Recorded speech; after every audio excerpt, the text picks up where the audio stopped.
Kita beralih ke informasi dalam negeri.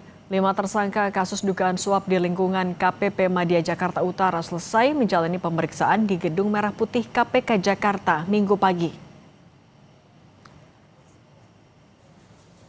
Tersangka keluar dengan menggunakan rompi oranye tanpa memberikan pernyataan. Mereka akan ditahan selama 20 hari hingga 30 Januari 2026 di Rutan Merah Putih KPK. Kelima tersangka diduga terlibat dalam suap pengaturan pajak di sektor pertambangan, bermula dari temuan kekurangan pembayaran PBB oleh PT WP. Sebelumnya tersangka tidak dihadirkan dalam konferensi pers dengan alasan penyesuaian KUHP baru yang lebih menekankan perlindungan hak asasi manusia dan asas praduga tak bersalah. Dibuka dong Pak, dibuka dong. Dibuka dong Pak.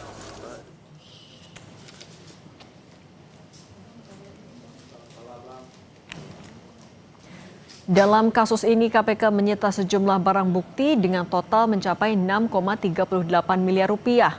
Terdiri dari uang tunai 793 juta rupiah, uang senilai 165 ribu dolar Singapura atau setara 2,16 miliar rupiah, logam mulia 1,3 kilogram senilai 3,42 miliar rupiah.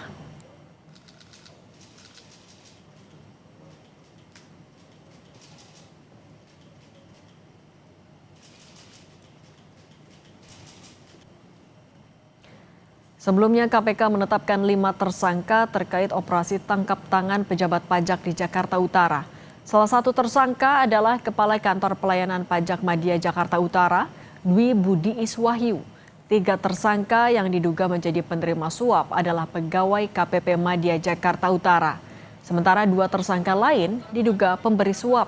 Kasus ini berawal saat tim pemeriksa dari Kantor Pelayanan Pajak Madya Jakarta Utara menelusuri adanya potensi kekurangan pembayaran pajak bumi dan bangunan yang dilakukan PT Wanatiara Persada atau PT WP sebesar 75 miliar rupiah.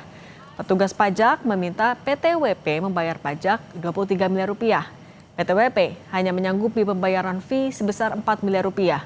Berbekal suap tersebut, kekurangan pembayaran pajak 75 miliar rupiah dari PT WP dipangkas hanya menjadi 15,7 miliar rupiah oleh oknum pejabat pajak.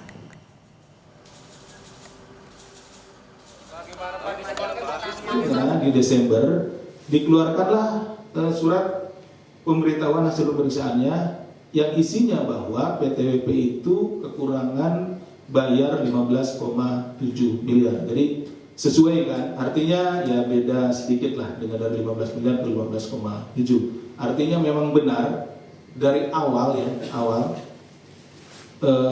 pemberitahuan awal 75 miliar ini kemudian secara administratif, jadi ini kan ada suratnya gitu, itu 15,7 miliar. Nilai tersebut turun ya, 59,3 atau sekitar 60 miliar ya, atau tadi 18% dari nilai awal yang ditetapkan, sehingga menyebabkan pendapatan negara menjadi berkurang sangat signifikan. Menteri Keuangan Purbaya Yudisadewa menyatakan menghormati proses hukum yang mendera pegawai Kanwil Dirjen Pajak Jakarta Utara yang tertangkap tangan KPK karena dugaan suap. Purbaya tegaskan tidak akan mengintervensi terhadap kasus itu. Namun Kementerian Keuangan akan memberikan pendampingan hukum kepada pegawai pajak yang terkena OTT dugaan suap. Purbaya juga mengatakan bila kasus itu benar dilakukan oleh pegawainya, maka akan menjadi syok terapi untuk pegawai lainnya. Ya, kita ikutin aja prosesnya seperti apa, kita menghormati proses yang berjalan. Kalau saya bilang itu mungkin bagus untuk shock terapi untuk orang pajak, tapi kita lihat seperti apa prosesnya seperti apa. Berjalan dan ada pendampingan hukum dari Kementerian Keuangan bidang hukum, karena nggak boleh ditinggalkan bagaimanapun juga itu pegawai Kementerian Keuangan. Tapi kita akan jalani proses hukum yang seharusnya ada, bahkan bukan berarti itu intervensi, bukan. Jadi kalau itu di hukum, di pengadilan seperti apa, di pemeriksaan seperti apa, salah apa enggak, buktinya kuat apa enggak, itu aja.